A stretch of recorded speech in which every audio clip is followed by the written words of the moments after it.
Yes. When a player gets drafted, people like to say, well, he reminds me of this person, this player. As an executive, do you model yourself after somebody? You mentioned a few in your speech, but is there someone that you feel would be who the fans could say, well, this is the type of executive I'm going to be? Well, look, certainly from the ability of bringing people together, I think of myself as somewhat similar to Abraham Lincoln, though certainly I don't plan to wear similar hats, and my hope is that my tenure ends on my own terms.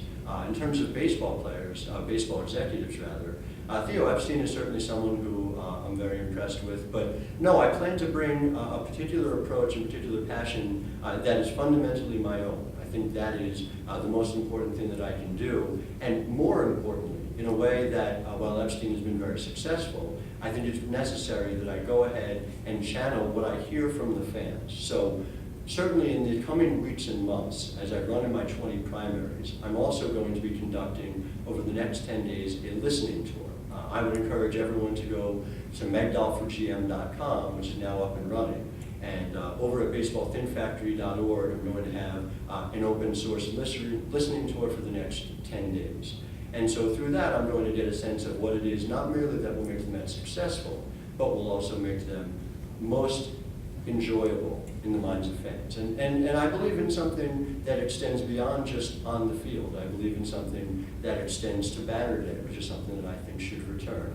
I believe that the fans themselves should be aware that there is someone who cares about them every waking moment in the general manager's office, and I know that's what I will be. Yes? The Mets have won 8 of 9, and more importantly, have recently shown a trend toward replacing veterans with cost-controlled players with upside. So why now? I'm thrilled, first of all, to see that they've won 8 of 9. It's something that I'm excited about, and the endeavor is with an eye on making the Mets as successful as they can be. Too often, however, the path that they have taken at one point is not the path that they have taken at another point. And so certainly I will not hesitate to applaud the Mets when they are successful in making moves that I believe dovetail with how the Mets should operate. I also will not hesitate to point out when I would do something differently. But again, as you know, there were no shortage of times over the past few years where the Mets have had periods of success. And this is not about a question of making sure the Mets win their next 8 of 9.